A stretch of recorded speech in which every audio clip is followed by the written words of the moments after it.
So today we'll go through one simple design numerical calculation of a journal bearing. Question: design a journal bearing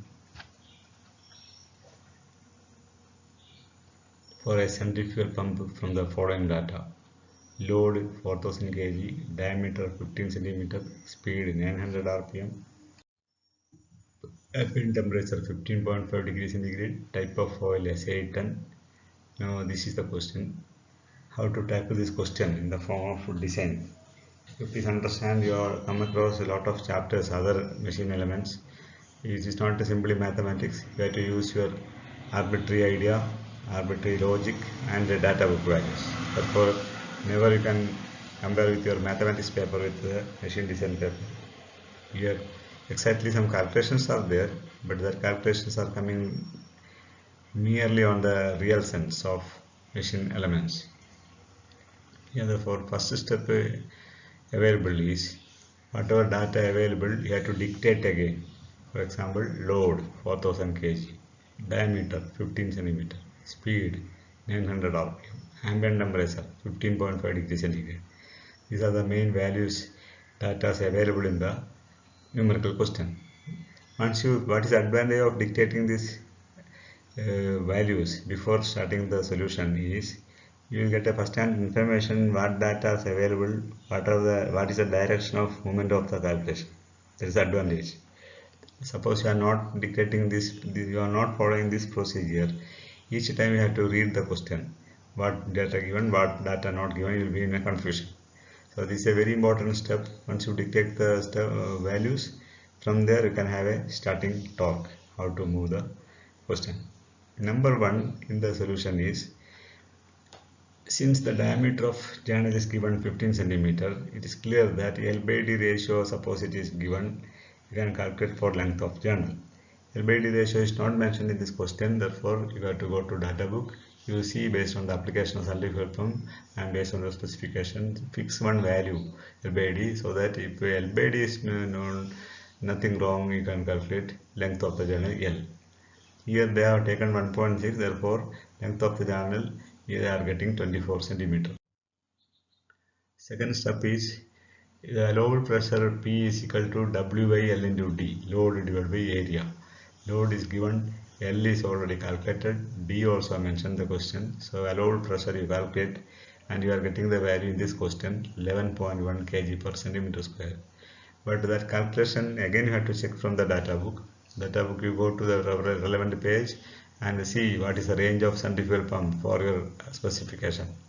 If it is in this question they are mentioning that it is 7 to 14, so therefore your calculated value 11.1 is coming in between 7 to 14, it is a satisfied value, therefore you can accept the whatever value earlier you have selected, you can satisfy. Number 3, fixing the viscosity. For fixing the viscosity you need the operating temperature value also, but in this question operating temperature is not mentioned.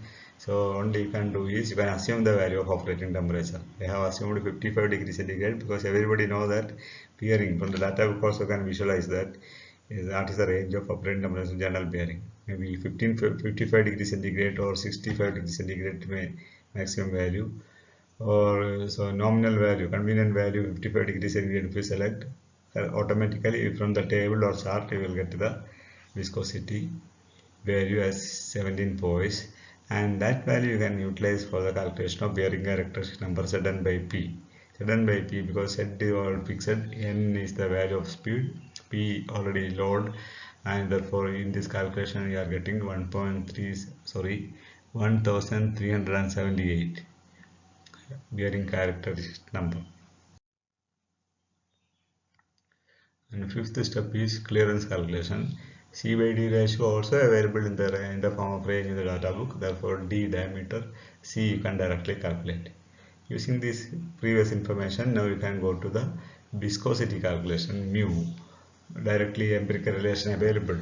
33 by 10 raised to 10 Zn by P D by C plus K. K is a value you can assume from the data book that we have substituted 0.002 for that application, and Z is already fixed, N known, P load known, D diameter known, C clearance you have calculated.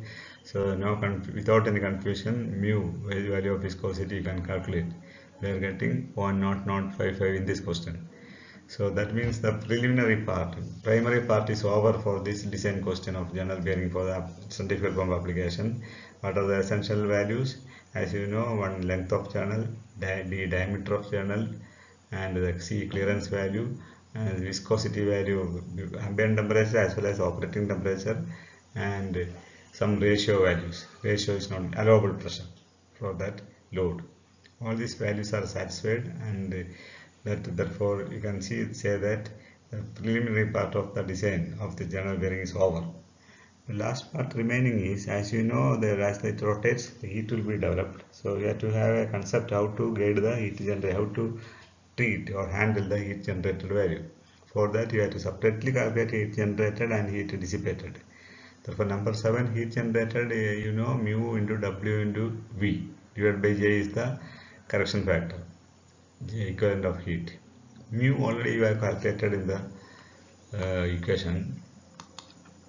Here in this equation mu already calculated, that value you can substitute it. W mentioned, V is nothing but pi d n by 60, D is the diameter, N speed, everything is known, so heat generated you can calculate. Like that, number 8 equation is not mentioned here, that is heat dissipated.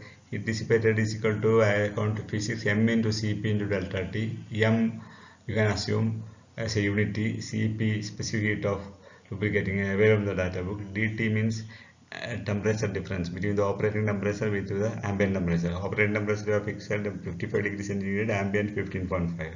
So that calculation also direct only. So you compare the heat generated and the heat dissipated. Always the heat generated should be above the heat dissipated. Suppose it is 2 more, you have to write a suggestion at the bottom of the solution in such a way that you have to adopt the proper cooling method to dissipate the heat. If you do that, you can say that this type of typical numerical design question, the solution part, numerical solution part, you have finalized.